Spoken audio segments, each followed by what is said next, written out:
Hello दोस्तों, Ananya vlog take में आप सभी का स्वागत है। तो आज मैं आपके सामने एक बहुत ही रोमांचक कहानी लेकर आई हूँ, एक बाप बेटे की कहानी।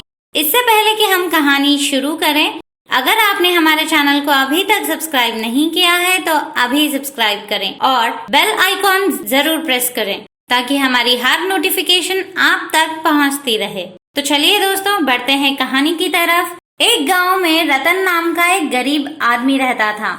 उसका एक पुत्र था किशन। पिताजी, कल स्कूल की फीस भरनी है, हेडमास्टर ने कहा है। घर में प्रवेश करते ही किशन ने अपने पिता से कहा। तब रतन ने पूछा, बेटा कितनी फीस भरनी है?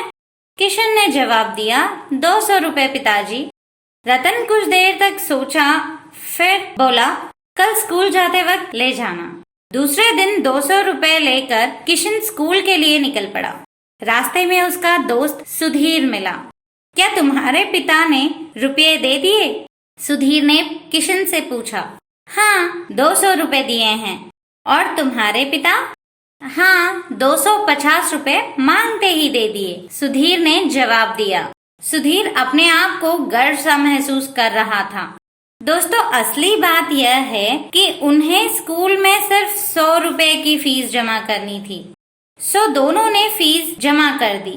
दूसरे दिन रविवार था। किशन घर से बल्ला लेकर खेलने के बहाने घर से निकला।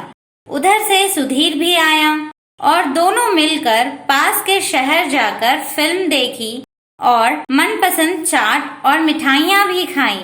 दिन भर खूब मस्ती की और सारे रुपए उड़ा दिए। शाम को किशन घर आया।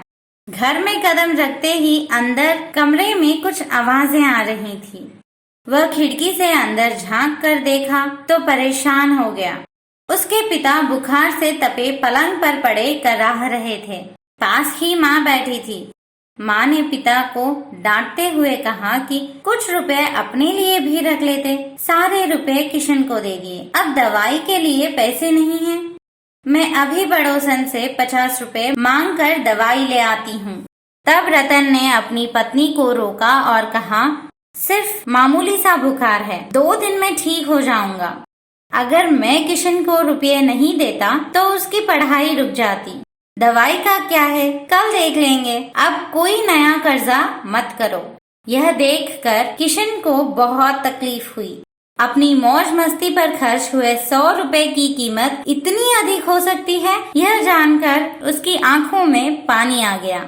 इतना ही नहीं, उसके पिता कूली का काम करते थे, लोगों का बोझा ढोते थे। उनकी मेहनत को कभी वह जान ही नहीं पाया। रतन के बदन तोड़ मेहनत कर जो रुपये मिले थे वे सारे किशन को दे दिए।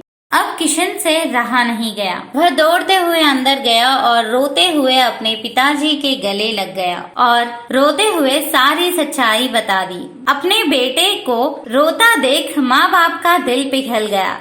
वे बोले, बेटा तुम्हारे सिवा हमारा कोई नहीं है। हम जो भी कर रहे हैं वह सब तुम्हारी भलाई के लिए ही कर रहे हैं। हम चाहते हैं कि जो कष्ट हम उठा रहे हैं वह कष्ट तुम्हें भी उठाना ना पड़े। तुम पढ़ लिख कर बड़े आदमी बनो और भविष्य में आराम की जिंदगी गुजारो। अब जो हुआ उसे भूल जाओ। अगर तुम्हें कुछ चाहिए तो निसंकोच हमसे मांग लो। फिर कभी ऐसी गलती ना करना। इस तरह माँ बाप ने उसे गले लगा लिया। दोस्तों, यह सुनकर किशन ने कसम खाई कि मैं कभी जीवन में गलत काम नहीं करूँगा। माँ बाप भी खुश हो गए। तब से वह बहुत मेहनत कर पढ़ाई करने लगा। वह सुधर गया और अपने साथ दोस्त को भी सुधार दिया। दोस्तों, अपने माँ बाप का ध्यान रखकर उनकी बातों को मानकर चलने वाले बेटे और बेटियों के नाम इस कहानी को अंकित करती हूँ। सर्वे जना सुखिनो भवन्तु।